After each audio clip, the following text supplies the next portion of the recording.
اللہ بے نیاز ہے اور اللہ رب العزت کے جو بندے ہیں وہ محتاج ہیں اپنے رب کے.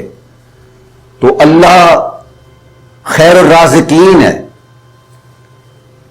بندے لوگوں کی منتیں کرتے ہیں، ترلے کرتے ہیں، لیکن آؤ ایک وظیفہ آپ کی نظر کرتا ہوں. اگر پابندی کے ساتھ مسلسل اس کو آپ پڑھنا شروع کر دیتے ہیں، انشاءاللہ العزیز آپ کا رزق کبھی ختم نہیں ہوگا. اعمال صالح کریں، نیک اعمال کریں، نماز کی پابندی کریں. حضرت سیدنا عبداللہ ابن مسعود رضی اللہ تعالی عنہ آپ بیمار ہوئے تو خلیفہ سوم داماد رسول حضرت سیدنا عثمان بن عفان ذی النورین رضی اللہ تعالی عنہ جو نبی کریم صلی اللہ تعالی علیہ وسلم کے داماد بھی ہیں اور عشرہ مبشرہ میں شامل ہیں، اور جن کو کئی مرتبہ نبی کریم علیہ الصلوۃ والسلام نے جنت کی بشارت زندگی میں عطا فرمائی. الحمدللہ مجھ خاکسار کو ان کے دربار گوہربار پر حاضری کا شرف حاصل ہوا. حضرت عبداللہ بن مسعود کیونکہ بہت بڑے عالم تھے، حضور کی امت کے سرمایہ تھے، آپ کو خبر ملی داماد رسول کو آپ عثمان غنی بھی تھے، جیسے نام تھا ویسے دل بھی تھا، تو آپ عیادت کے لیے تشریف لے گئے. حضرت عبداللہ بن مسعود رضی اللہ تعالی عنہ بستر پر لیٹے ہیں اور عثمان غنی تشریف لائے تو طبیعت میں بڑا فرق آیا. طبیعت نے انگڑائی لی، چہرہ دیکھا، خوشی سے چہرہ چمک اٹھا. ان کے آنے سے جو چہرے پہ آ جاتی ہے رونق، وہ سمجھتے ہیں کہ بیمار کا حال اچھا ہے. ان کو دیکھا تو چہرہ چمک اٹھا. حضرت عثمان غنی رضی اللہ تعالی عنہ نے فرمایا عبداللہ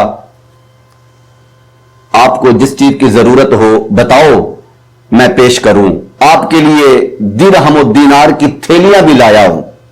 حضرت عبداللہ بن مسعود رضی اللہ تعالیٰ عنہ نے عرض کی حضور کسی چیز کی ضرورت نہیں، لا حاجت لی، مجھے نہیں ہے ضرورت. آپ نے چھت دیکھی، مکان دیکھا، گھر دیکھا تو آثار بتاتے تھے کہ مال کی کمی ہے، مالی طور پر یہ گھر کمزور ہے. تو آپ نے فرمایا یہ تھیلیاں رکھ لو، یہ آپ کو چلو ضرورت نہیں ہے لیکن آپ کی بیٹیاں ہیں، آپ کی بچیاں ہیں، آپ کے بچوں کے کام آئے گا. ہر بندہ چاہتا ہے کہ میں مال جمع کروں، بینک بیلنس بناؤں تاکہ کل اولاد کے کام آئے. چلو میں دنیا سے چلا جاؤں، اولاد تو فائدہ اٹھائے. لیکن سنیے حضرت عبداللہ بن مسعود رضی اللہ تعالیٰ عنہ نے عرض کی حضور ناراض نہ ہوں، اپنی تھیلیاں واپس لے جائیں، اپنے درہم و دینار، اپنا مال، اپنی دولت واپس لے جائیں. کیوں؟ فرمایا کہ میں نے اپنے نبی علیہ الصلوۃ والسلام سے سنا تھا، اللہ کے رسول نے فرمایا جس کی بیٹیاں ہوں اور مغرب کی نماز کے بعد وہ سورۃ الواقعہ کی تلاوت کرے. سورۃ الرحمن کے متصل بعد یہ سورت ہے سورۃ الواقعہ. رات کو جو تلاوت کرتا ہے وہ مرد بھی کر سکتا ہے. فرمایا اس کے گھر میں کبھی فاقہ نہیں آ سکتا، غربت نہیں آ سکتی.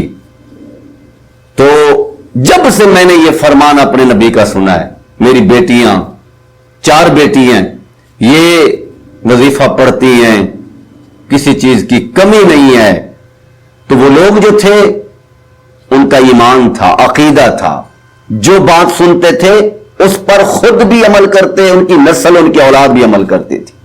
آج ہم دھکے کھاتے ہیں، رزق کے لیے پریشان ہیں. آپ بھی یہ وظیفہ شروع کر دیں، ناغہ نہ کریں. اور قرآن کا وظیفہ ہے، اس کی اجازت کی بھی ضرورت نہیں ہے. آپ قرآن پڑھیں، باوضو رہیں، نماز پڑھیں، اپنی اولاد کو اور خود یہ عمل کر کے دیکھیں.